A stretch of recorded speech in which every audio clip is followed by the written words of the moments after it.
بسم اللہ الرحمن الرحیم۔ السلام علیکم۔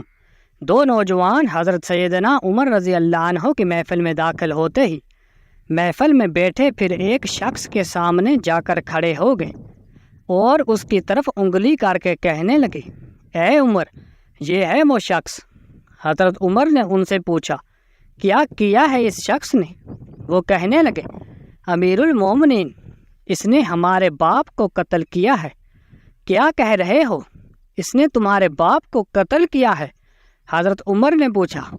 حضرت عمر نے اس شخص سے مخاطب ہو کر پوچھا، کیا تو نے ان کے باپ کو قتل کیا ہے؟ اس شخص نے کہا، ہاں امیر المومنین، مجھ سے ان کا باپ قتل ہو گیا ہے۔ حضرت عمر رضی اللہ عنہ نے پوچھا، کس طرح قتل کیا؟ اس نے کہا، ان کا باپ اپنے اونٹ سمیت میرے کھیت میں داخل ہو گیا تھا۔ میں نے منع کیا، وہ باز نہیں آیا تو میں نے اسے ایک پتھر دے مارا جو سیدھا اس کے سر میں لگا اور وہ موقع پر ہی مر گیا۔ حضرت عمر نے کہا، پھر تو قصاص دینا پڑے گا، موت ہے، اس کی سزا فیصلہ لکھنے کی ضرورت نہیں، اور فیصلہ بھی ایسا اٹل ہے کہ جس پر کسی بحث و مباحثے کی بھی گنجائش نہیں ہے۔ اس شخص نے کہا، اے امیر المومنین، اس کے نام پر جس کے حکم سے یہ زمین اور آسمان قائم کھڑے ہیں، مجھے صحرا میں واپس اپنی بیوی بچوں کے پاس جانے دیجیے تاکہ میں ان کو بتاؤں کہ میں قتل کر دیا جاؤں گا۔ ان کا اللہ اور میرے سوا کوئی آسرا نہیں ہے، میں اس کے بعد واپس آ جاؤں گا۔ حضرت عمر کہتے ہیں، کون تیری ضمانت دے گا کہ تو صحرا میں جا کر واپس بھی آ جائے گا؟ مجمع پر ایک خاموشی چھا گئی۔ کوئی بھی ایسا نہیں تھا جو اس کا نام تک بھی جانتا ہو۔ اس کے قبیلے، خیمے یا گھر وغیرہ کے بارے میں جاننے کا معاملہ تو بعد کی بات تھی، چنانچہ ضمانت دینے والا کوئی نہ تھا، کیونکہ یہ 10 درہم کے ادھار یا زمین کے ٹکڑے یا کسی اونٹ کے سودے کی ضمانت کا معاملہ نہیں تھا۔ یہاں ایک گردن کی ضمانت دینے کی بات ہے جسے تلوار سے اڑا دیا جانا تھا، اور کوئی بھی ایسا نہیں تھا جو اللہ کی شریعت کی تنقید کے معاملے پر حضرت عمر سے اعتراض کرے یا پھر اس شخص کی سفارش کے لیے ہی کھڑا ہو جائے۔ محفل میں موجود صحابہ پر ایک خاموشی سی چھا گئی۔ اس صورتحال سے خود حضرت عمر رضی اللہ عنہ بھی متاثر ہوئے، کیونکہ اس شخص کی حالت نے سب کو ہی حیرت میں ڈال کر رکھ دیا تھا کہ کیا اس شخص کو واقعی قصاص کے طور پر قتل کر دیا جائے اور اس کے بچے بھوکے مرنے کے لیے چھوڑ دیے جائیں، یا پھر اس کو بغیر ضمانت کے واپس جانے دیا جائے۔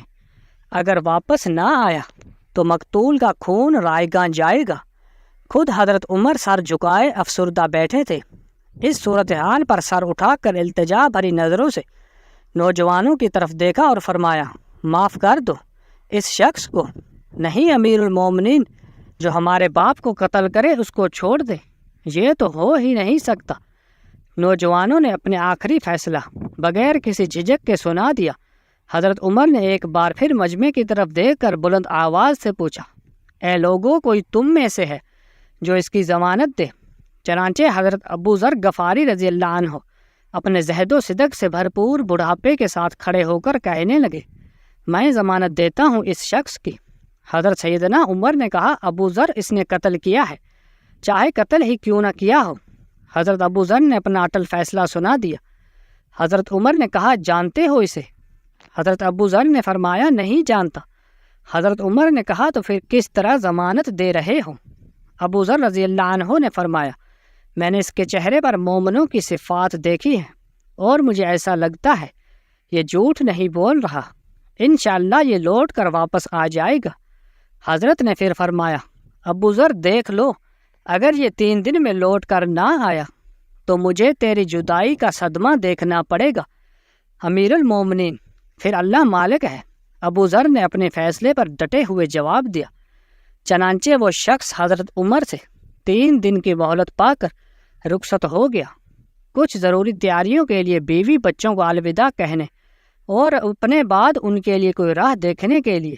چنانچہ 3 راتوں کے بعد عصر کے وقت شہر میں الصلاۃ جامعہ کی منادی بھر گئی۔ نوجوان اپنے باپ کا قصاص لینے کے لیے بے چین اور لوگوں کا مجمع اللہ کی شریعت کی تنقید دیکھنے کے لیے جمع ہو گیا۔ حضرت ابو ذر بھی تشریف لائے اور آ کر حضرت عمر کے سامنے بیٹھ گئے۔ حضرت عمر نے سوال کیا، کدھر ہے وہ آدمی؟ مجھے کوئی پتہ نہیں یا امیر المومنین۔ حضرت ابو ذر نے مختصر جواب دیا اور آسمان کی طرف دیکھا، جدھر سورج ڈوبنے کی جلدی میں معمول سے زیادہ تیزی کے ساتھ جاتا دکھائی دے رہا تھا۔ محفل میں ہو کا عالم تھا۔ اللہ کے سوا کوئی نہیں جانتا تھا آج کیا ہونے جا رہا ہے۔ قاتل نہیں آتا تو ضامن کی گردن جاتی نظر آ رہی تھی۔ مغرب سے چند لمحے پہلے وہ شخص آ گیا۔ اس شخص کو دیکھتے ہی حضرت عمر نے بے ساختہ اللہ اکبر کی صدا لگائی، ساتھ ہی مجمع نے بھی اللہ اکبر کا نعرہ لگایا۔ پھر حضرت عمر نے اس شخص سے مخاطب ہو کر کہا، اے شخص، اگر تو لوٹ کر نہ بھی آتا تو ہم نے تیرا کیا کر لینا تھا؟ نہ تیرا کوئی گھر جانتا تھا اور نہ ہی کوئی تیرا پتہ جانتا تھا۔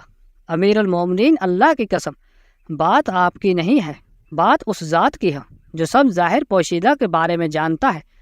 دیکھ لیجئے، میں آ گیا ہوں اپنے بچوں کو پرندوں کے چوزوں کی طرح صحرا میں تنہا چھوڑ کر، جدھر نہ درخت کا سایہ ہے اور نہ ہی پانی کا نام و نشان۔ میں قتل کر دیے جانے کے لیے حاضر ہوں۔ بس مجھے یہ ڈر تھا کہیں کوئی یہ نہ کہہ دے کہ اب لوگوں میں سے وعدوں کا ایفا ہی اٹھ گیا ہے۔ حضرت عمر نے حضرت ابو ذر کی طرف رخ کرتے ہوئے پوچھا، ابو ذر، تو نے کس بنا پر اس شخص کی ضمانت دی تھی؟ ابو ذر نے کہا، اے عمر، مجھے اس بات کا ڈر تھا کہیں کوئی یہ نہ کہہ دے کہ اب لوگوں سے خیر ہی اٹھا لی گئی ہے۔ حضرت سیدنا عمر نے ایک لمحے کے لیے توقف کیا اور پھر ان دو نوجوانوں سے پوچھا، کیا کہتے ہو اب؟ نوجوانوں نے روتے ہوئے جواب دیا، اے امیر المومنین، ہم اس کی صداقت کی وجہ سے اسے معاف کرتے ہیں۔ ہمیں اس بات کا ڈر ہے کہیں کوئی یہ نہ کہہ دے کہ اب لوگوں میں سے افو دار گزر ہی اٹھا لیا گیا ہے۔